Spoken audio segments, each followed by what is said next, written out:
तो फ्रेंड्स, जैसा कि आप इस बारे में जानते हैं कि हम ह्यूमंस ने टेक्नोलॉजी के फील्ड में आज इतना ज़्यादा डेवलपमेंट कर लिया है कि रडार और सोनार जैसी हाईटेक टेक्नोलॉजीज जो कि हमारी इंसानी आंखें देख तक नहीं सकती हैं, उनका हमने वेव्स के फॉर्म में कितने अच्छे तरीके से यूज़ कर लिया है। और आज ये दोनों टेक्नोलॉजीज़ हमारी लाइफ का यानी कि ह्यूमन लाइफ का बहुत ही इंपॉर्टेंट पार्ट बन चुकी हैं। तो इस वीडियो में हम आपको बताने वाले कि रडार क्या होता है, ये किस तरीके से काम करता है, इनका क्या क्या एप्लीकेशन होते हैं, यानी कि किन किन क्षेत्रों में से यूज़ किया जाता है और ये कैसे काम करता है पूरी तरीके से। तो ये सब कुछ जानने के लिए आप इस वीडियो को लास्ट तक जरूर देखें, ताकि अगर पूरी तरह समझ में आ सके कि रडार क्या है और ये कैसे काम करता है। तो चलिए सबसे पहले इस बारे में जानते कि रडार जो होता है ये रियली में होता क्या है। तो ये जो रडार नाम है RADAR, ये एक शॉर्ट फॉर्म है जिसका कि फुल फॉर्म होता है रेडियो डिटेक्शन एंड रेंजिंग, जिसका कि इन्वेंशन टेलर और लियो यंग ने ये 1922 में किया था। और फिर इसके बाद इसको सेकेंड वर्ल्ड वॉर के दौरान आर्म्ड फोर्सेस द्वारा दुश्मन को नाकामयाब करने के लिए किया गया था और अच्छे तरीके से उसी समय इसको डेवलप किया गया था। और ये टेक्नोलॉजी जो है रेडियो वेव्स का यूज़ करके किसी भी मोशन वाली चीज़ों को, यानी कि जो भी चीज़ें मोशन में होती हैं जैसे कि एरोप्लेन उड़ने वाली या फिर पानी में चलने वाली जो शिप्स होती हैं, उनका डिटेक्ट करने के लिए या फिर उनका पता लगाने के लिए, और उनकी स्पीड, उनकी डिस्टेंस वो कितनी दूरी पर है यानी कि, और कितनी हाइट पर हैं, ये सभी का ये पता लगा सकता है। और इस टेक्नोलॉजी का यूज़ मेनली इन्हीं कामों के लिए किया जाता है। और इसका यूज़ वैसे जनरली मौसम के बारे में पता लगाने के लिए भी किया जाता है। तो जैसा कि आप इस बारे में जानते ही होंगे कि सोनार टेक्नोलॉजी में साउंड वेव्स को छोड़ा जाता है और फिर उन साउंड वेव्स को किसी भी ऑब्जेक्ट से या फिर किसी भी चीज़ से या फिर किसी भी वस्तु से टकरा कर आने के बाद जो समय लगता है उन वेव्स को, यानी कि जो वेव्स छोड़ी जाती हैं उन वेव्स को जाकर आने के बाद कितना समय लगा आने में, उससे ये पता लगाया जाता है कि जो चीज़ है या फिर ऑब्जेक्ट है वो कितनी दूरी पर है। यानी कि जो भी समय उसको वेव्स को वहाँ से आने पर लगता है उसी से कैलकुलेट किया जाता है या फिर पता लगाया जाता है कि दूरी पर कितने हैं ऑब्जेक्ट, यानी कि इस ऑब्जेक्ट की डिस्टेंस कितनी है। और ठीक उसी प्रकार से हम रेडियो वेव्स का यूज़ करते हैं, जिसमें कि ट्रांसमीटर से, यानी कि एक ट्रांसमीटर लगा हुआ था बड़ा सा है, जिससे कि रेडियो वेव्स को इमिट किया जाता है या फिर रेडियो वेव्स को छोड़ा जाता है। यानी कि वह एक ऐसा ट्रांसमीटर होता है जिससे कि हम रेडियो वेव्स प्रोड्यूस कर सकते हैं और फिर उनसे किसी भी ऑब्जेक्ट से टकरा कर वापस आने में लगाए गए समय से हम कैलकुलेट करते हैं कि जो ऑब्जेक्ट है कितनी दूरी पर है। यानी कि उससे एक रेडियो वेव्स निकलती हैं, यानी कि काफ़ी सारी रेडियो वेव्स निकलती हैं छोटी छोटी, और फिर उन रेडियो वेव्स का यूज़ करके हम ये पता लगाते हैं कि रेडियो वेव्स कितने समय में उस ऑब्जेक्ट से टकरा कर आ गई हैं, यानी कि कितना समय लगा उन रेडियो वेव्स को वहाँ से आने में। इसका हम कैलकुलेट करते हैं और उसके बाद ये पता लगता है कि जो ऑब्जेक्ट है या फिर मूविंग ऑब्जेक्ट है, जैसे कि एरोप्लेन है कुछ और, वह कितनी हाइट पर है, कितनी स्पीड पर चल रहा है, और वह ज़मीन से कितनी ज़्यादा ऊंचाई पर है, उसकी स्पीड कितनी है, यानी कि वो जो ऑब्जेक्ट है कितनी स्पीड पर मूव हो रहा है, उसकी हाइट कितनी ज़्यादा है अपने अर्थ से या फिर एक सी लेवल से देखेंगे तो इन सब से पता लगाया जाता है किसी ऑब्जेक्ट की डिस्टेंस, हाइट और बाकी सब कुछ हम इसे निकाल सकते हैं। तो अब आपको इस बारे में पता चल गया होगा कि रडार RADAR या फिर रडार होता क्या है। तो चलिए इस बारे में जानते हैं कि रडार टेक्नोलॉजी ये रियली में काम कैसे करती है।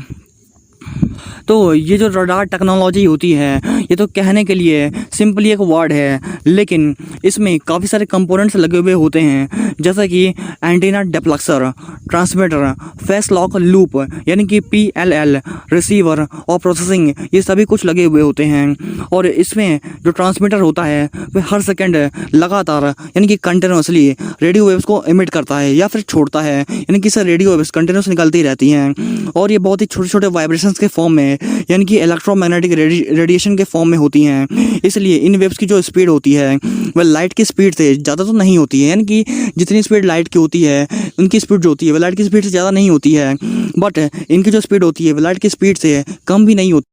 यानी कि इसकी जो स्पीड होती है अप्रॉक्सीमेटली वह लाइट के बराबर ही होती है। तो इसलिए अगर कोई भी ऑब्जेक्ट मूव हो रहा है और उसमें अगर इस टेक्नोलॉजी का यूज़ किया जाता है तो उसमें जो वेव्स निकलेंगी वह हर सेकंड उस ऑब्जेक्ट से जो मूव होंगी वह लाइट की स्पीड से ही होंगी। यानी कि अगर हम लाइट को वहाँ तक भेजेंगे उस ऑब्जेक्ट तक और इन वेव्स को भेजेंगे तो लाइट और वेव्स की जो स्पीड होगी वह अप्रॉक्सीमेटली बराबर ही होगी और दोनों बराबर टाइम में वहाँ तक पहुँचेंगे और उसी इक्वल समय में रिटर्न भी आएंगे। तो आप इस बारे में समझ सकते हैं कि इनकी जो स्पीड होती है कितनी ज़्यादा होती है।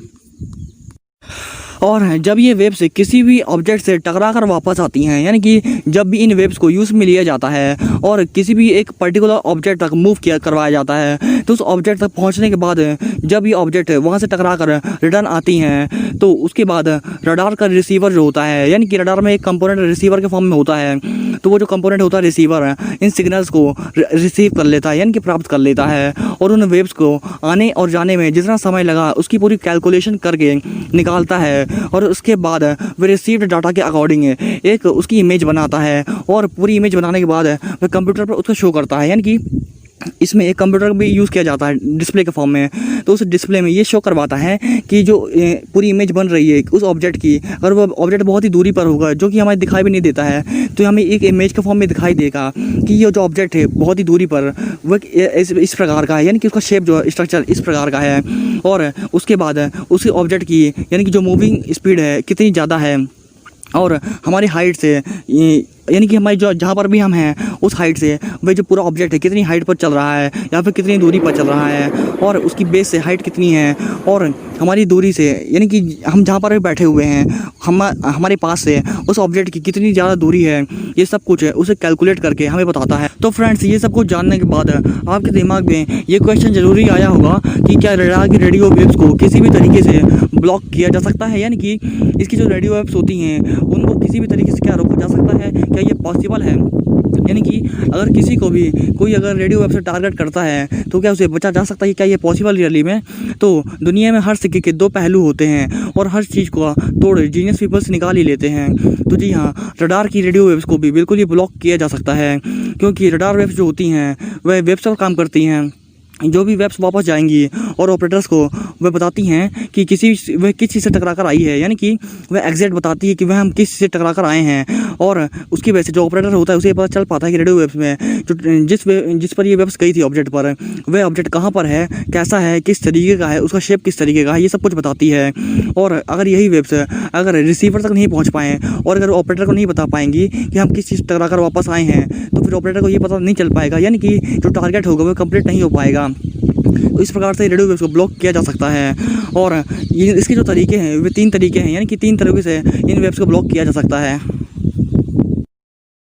तो रडार वेव्स से सबसे पहले बचने का तरीका ये है कि अगर किसी भी चीज़ से अगर हम फेक सिग्नल जनरेट कर सकें, यानी कि इसका काम मेन फेक सिग्नल जनरेट करना है, यानी कि अगर कोई भी ऐसी चीज़ हो जिससे कि हम फेक सिग्नल जनरेट कर सकें, तो उसका यूज़ करके हम ओरिजिनल रडार के सिग्नल को कंफ्यूज कर सकते हैं। यानी कि जैसा सिग्नल ओरिजिनल रडार में सेंड होता है ना, टकराने के बाद उसी प्रकार सिग्नल अगर हम सेम सिग्नल वैसे जनरेट करके किसी और डायरेक्शन से भेजेंगे, तो जो रडार होगा वह कंफ्यूज हो जाएगा कि मेरा जो सिग्नल है वह इधर से आ रहा है या फिर इधर से आ रहा है। तो अगर ऐसा ही कई सारी सिग्नल्स को एक साथ रडार में भेजा जाएगा, तो रडार जो होगा वह कन्फ्यूज़न में आ जाएगा कि जो सिग्नल है मेरे ओरिजिनल सिग्नल्स कौन से हैं। तो ऐसे में क्या होगा, और सिग्नल उसमें जब गलत इन्फॉर्मेशन पहुंचेगी तो रडार में जो ऑपरेटर होगा वह समझ ही नहीं पाएगा सिग्नल जो है ओरिजिनल सिग्नल कौन सा और फेक सिग्नल कौन सा है, और उसके वजह से जो पूरा वर्किंग होगी उसे किसी काम की नहीं रह जाएगी, या फिर रडार जो होगा वह किसी काम का नहीं रहेगा, क्योंकि इसमें जो इन्फॉर्मेशन होगी वह पूरी गलत पहुँचेगी, जिसके वजह से ऑपरेटर को समझ में नहीं आएगा और उसका जो मोटिव होगा वो कंप्लीट नहीं हो पाएगा। और उसके बाद जो सेकंड तरीका है इसको कंफ्यूज करने का वह है, यदि कोई भी एरोप्लेन या फिर लड़ाकू विमान या फिर फाइटर प्लेन जिसे हम बोलते हैं, है ना, फाइटर प्लेन्स जो होती हैं उनकी जो डिज़ाइन होती हैं उसकी आपने देखा होगा कि शार्प कॉर्नर्स होते हैं, या फिर उनके जो चारों साइड होते हैं वह पूरा शार्प बना हुआ होता है, यानी कि बिल्कुल रेसिंग कार जैसा फ्लैट होता है या फिर नुकीला होता है। उसकी वजह से क्या होता है, उसमें जो सिग्नल होते हैं वह टकरा कर बिखर जाते हैं। यानी कि आपके जैसे इस बारे में जानते ही होंगे कि अगर हम सिग्नल को राइट डायरेक्शन में प्रोपेगेट करना है या फिर एक सीधी लाइन में भेजना है, तो विमान का जो साइज होता है, यानी कि जो शेप जो होता है उसका वह बिल्कुल बड़ा सा होना चाहिए, जिससे कि जो वेव्स होंगी वे उससे टकरा कर सीधे वापस जा सकें स्ट्रेट लाइन पर। और अगर वो स्ट्रेट लाइन पर वापस नहीं जा पाएंगे, इसके लिए हमें क्या करना पड़ेगा, एक कॉर्नर वाली चीज़ लेनी पड़ेगी, क्योंकि जो कॉर्नर वाली चीज़ें होती हैं वे चीज़ को यानी कि जो वेव्स होती हैं उसे सही डायरेक्शन में प्रोपेगेट नहीं कर पाएंगी, बल्कि वो किसी भी जो वेव्स होंगी किसी प्रकार की वेव हो वे उसे डाइवर्ट कर देंगी या फिर चारों ओर घुमा देंगी, जिसके वजह से जो सिग्नल होगा वह रिसीवर तक पहुँच नहीं पाएगा, जिसकी वजह से रिसीवर होगा अगर वो सिग्नल रिसीव नहीं कर पाएगा तो वह ऑपरेटर को सही सिग्नल नहीं दे पाएगा। और रडार को चला रहे होंगे, वो चलाने वाले लोग ये समझेंगे कि सिग्नल यहाँ पर नहीं आ पा रहा है, वो समझ जाएंगे इस बारे में कि जो चीज़ है वहाँ पर नुकीली चीज़ का यूज़ किया गया है। उसी की वजह से जो सिग्नल है अब वह रिसीवर तक कभी नहीं पहुँच पाएगा। उसके बाद जो थर्ड तरीका आता है वह अगर कोई भी अगर विमान है, यानी कि अगर कोई भी प्लेन है, अगर वह बहुत ही कम हाइट पर है और उसके आसपास बहुत सारे पेड़ पौधे हैं, बहुत सारी बिल्डिंग्स हैं, तो सिग्नल जो होगा वह इधर उधर टकरा कर ख़त्म हो जाता है और रिसीवर तक जो इन्फॉर्मेशन होती है वह पहुंच ही नहीं पाती है। और इसका रिजल्टेंट क्या होता है, जो अपना सिग्नल होता है अगर वह पहुंच नहीं पाएगा तो हम जो वहाँ पर ऑपरेटर है वह यह नहीं जान पाएगा कि जो अपना ऑब्जेक्ट है वह कहाँ पर है रियली में।